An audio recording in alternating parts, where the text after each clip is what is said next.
Because of this methodology, we can improvise an organization as well as the people in it. Third people are there. Now what happens is they work really hard, but they'll not get that appreciation or reward or recognition. So if you have performance management, what happens is you will start listing what are the things which isn't good.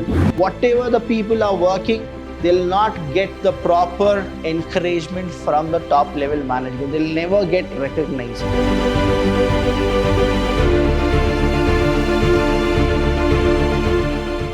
Hello everybody, a warm welcome to one and all. I'm Vidhyaashram from the Department of Commerce and Management in Vidhyaashram First Grade College, the Temple of Excellence. Now here you need to understand that evolution of management from the first civilization till now, it has actually changed, and every time whenever it has changed, there is the evolution. Now here you need to understand that when we go with the evolution of management, you should also know the techniques of management. So here one we have that is called performance. Now here performance management is a beautiful topic where you will understand that what exactly the manager and the employees do when they go with performance management. Now performance management, that is broadly classified as PM, includes activities that ensures that goals are consistently being met in an effective and efficient manner. First thing you need to understand is we learned what is exactly MIS is, then we went with MBO and then MBE. Now what exactly all these are? They are the techniques, and that is what the evolution of management also reveals, that every time we need to go for attaining the effectiveness and the efficiency. So here performance management is only a tool which actually measures whether we are going and we are getting those goals or not. So here you need to understand that performance management can focus on the performance of an organization, a department, employee, or even the process to build a product or services, as well as many other areas. That means it is not just for one particular aspect, it is for everything, that is the entire organization. Is it the organization going in a goal direction? Or the employees, are they really performing? Is their quality of management has come down? The quality of the work culture has come down. It can also go with the product and the services. That means the product, how beautifully you are manufacturing it, what is the quality of the product, all these things it can actually measure. Armstrong and Baron, they define performance management as a strategic and integrated approach. Please understand, you are supposed to define what is performance management. So I have given you here a definition by two of the legends, that is Armstrong and Baron, and they say that performance management is always like a strategic and integrated approach to increasing the effectiveness of organization by improving the performance of the people who work in them, and by developing the capabilities of teams and individual contribution. That means they say that this approach is like a strategy and integrity. Now when they say that, they also mention that it is always useful for whom? For the employees and the organization. Now understand this combination here. Because of this methodology, we can improvise an organization as well as the people in it. That means quality will be attained. In the same time, quantity will also be attained. So here what exactly it is it's a very beautiful topic which you people need to understand, that is this performance management. If you take it seriously and you place it to your own life, then what happens is you start gauging what type of life you are leading and what are the things you are supposed to do and what are the things you are not supposed to do. Now here we'll go with one more kind of a thing, that is the performance appraisal. That is, it also build a product or services. That means what? A product or service, in the sense it is not just for human, it is also for the product and the services which we render. Next is advantages of performance management. What are the advantages? First one is performance based conversation. That is, you will have a performance based qualitative conversations. Targeted staff development. Now, once you make a target saying these are the people who need to develop there or they need to get training, you can actually go with this. And then encouragement to staffs. Now staff will also get encouraged if you start motivating them, saying that you people can do it better, and their performance will also enhance. So it will be always an encouragement to staff. Rewards staff for a job well done. Now here what happens is appreciation is something which really people want. It's not just a salary or the bonus which the human being really care about after they reach certain time. Next is underperformance identified and eliminated. Now this is what happens. It's a advantage for the employer, but it is a disadvantage of an employee who isn't performing well. So it is a wake up call for the employee saying that if you don't perform properly, you will be eliminated. Next one is documented history of employee performance. That means what? The entire document, whatever the employee does, his quality, his quantity, everything is maintained and it is all transparent. And the last one is allows for employee growth. See, once the performance of the employee increases, what happens is the employee can go for the next hierarchical level, that is the promotion he will get, and that is how it is always an encouragement to the people who are really working hard. Now I'll tell you, in a corporate field what happens is you have three type of people. One is the person who always want to take challenges and want to prove it. Now if performance management is actually is practiced in that particular MNC company or a corporate, what happens is this person, whoever wants to take more challenges and get the things done effectively and efficiently, they will actually get noticed by the top level management and the hierarchical positions they'll actually get. There is second type of a person, that is they'll not work, but still they'll get some favorism by the bosses. Now it can be a partiality or it can be anything kind of a thing. Now what happens here is if that particular company is going with the performance management, now even those people who will not work, they'll also start working. So that is what it is. That means there is no bias when it comes to performance management.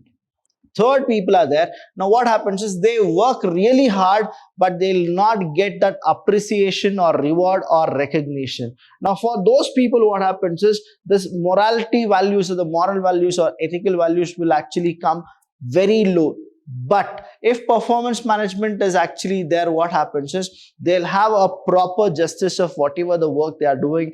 You need to understand the scientific management called piece wage rate system. Here what happens is whatever you work, you will be paid, you will be rewarded. Then what happens is you will start taking more work and you will take initiative. So these will be the three criteria of the corporate, usually what human beings or the people who are working there will go with. Next one we have is the one by one. We'll go with the what exactly the advantages are. The first one was performance based conversation. Now here what happens is managers get busy with the day-to-day responsibility and often neglect the necessary interactions with staff that provide the opportunity to coach and offer performance feedback. So here what happens is whenever they will be there, the performance management is that they'll always go with a conversation of what to be done in a better way. A performance management process forces managers to discuss performance issue. It is this consistent coaching that affects change behavior. So consistently the manager will actually talk to them, and then he will understand what are the things happening and why the quality of performance is coming down, what is making some employee to actually perform really good. So all these discussions will happen. So that is what the advantages is. Second one is all about targeted staff empowerment or the development. So if done well, a good performance management system can be positive way to identify developmental opportunities and can be an important part of a succession planning process. Now here you need to understand the succession planning process. If you have a proper performance management, what happens is you can actually see the future, you can predict the future and then set targets and make a standard plan so that your employees will get to know what are the standards they are supposed to have, and then they'll go with the proper performance of the entire work. Next one we have is encouragement, and that to encouragement to staff. Now performance appraisal should be a celebration. Now performance appraisal should be what? Should be a celebration of all the wonderful things an employee does over the course of year, and should be an encouragement to staff. Now whatever happens, I'll tell you, the MNC company, the corporate company, they follow something like this. If they want to reward somebody, they'll reward him in an open meeting. Now here when it happens, what happens is the other employees also get boosted, saying that even if we work really hard, then even we'll be rewarded. That is what the encouragement will be. There should be no surprises if issues are addressed as they arise and not held until the annual review. Now here what happens is the performance management, the minute the person is doing really good, then and there itself you are supposed to appreciate him, reward him. You are not supposed to wait for the entire year and the last annual day only you will actually appreciate him. They shouldn't do it. You should always have weekly appreciation. You should also have monthly appreciation, quarterly appreciation, targeted appreciation. That means the target is done, so you need to appreciate those people. So if you visit any of the car showroom or a vehicle showrooms, then you will understand that the performance management will happen. So in the notice board, what will be there is best sales manager, best HR, best marketing agent, best coach, best supervisor, best team leader. All those they'll actually go with it. That is what the performance management. That means they are carrying out performance management. Next one we have is reward staff for a job well done. Now it's not just appreciation, you are supposed to give him the reward also. Sometimes what happens is just appreciating him and then telling that you are doing really good, you are actually the best employee. The employee also wants something from you, that is the money, that is monetary benefits or incentives. If pay increases and or bonuses are tied to the performance appraisal process, staff can actually see a direct correlation between performance and financial rewards. So here what happens is the more you actually start paying them the money, right? See, money actually talks. Now it can be in the form of increase in salary, increasing their salary, right? Or you give them some bonus. Now what happens is even they'll feel good and they'll start working more for the organization. See, that is what it is. One is you need to appreciate, plus just appreciation without giving reward is not good. So you need to reward them also. Now you can actually see that in Mumbai there is a diamond company where the employer gives so many rewards to his employees. You can actually see in the YouTube, you'll be surprised at what all rewards he actually gives. So for you there is a homework saying that which are the company and what are the types of rewards employer can give it to an employee. Please list it down and then please let me know. Next one is underperformers identified and eliminated. Now what happens is you need to know that advantages of performance management. I told you about reward, all those things, but here it's an advantage for the employer. Now employer will also feel who are the people who are not performing. Now the employer will have hundreds of questions saying that if you're not performing, why should I have you and why should I pay you? So that's the reason he will go with performance management, and he can eliminate people who are not performing. As hard as we try, it is inevitable that some employees just won't cut the mustard. See, this is the saying, right? As they say, an effective performance management process can help identify and document underperformers, allowing for a smooth transition if the relationship needs to be terminated. Now what happens is if we go with performance management and if we don't go with performance management, I'll tell you the differences here. Now, there is a company which doesn't go with performance management, but they want to fire a person or eliminate a person, or they want to terminate a person. Now, the person can actually sue the company if the company fires him or her. Now, the court also asks for what are the reasons and why did you actually eliminate him or fired him or something.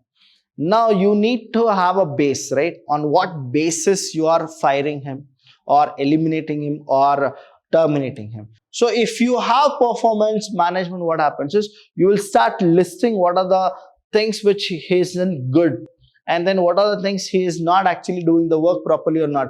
After listing everything and then you call him and you terminate him, now what happens is he'll understand that these are the following reasons and that's the reason he is going out. So he'll not sue the thing. That's the reason. Please understand, underperformers identification is very much needed for what?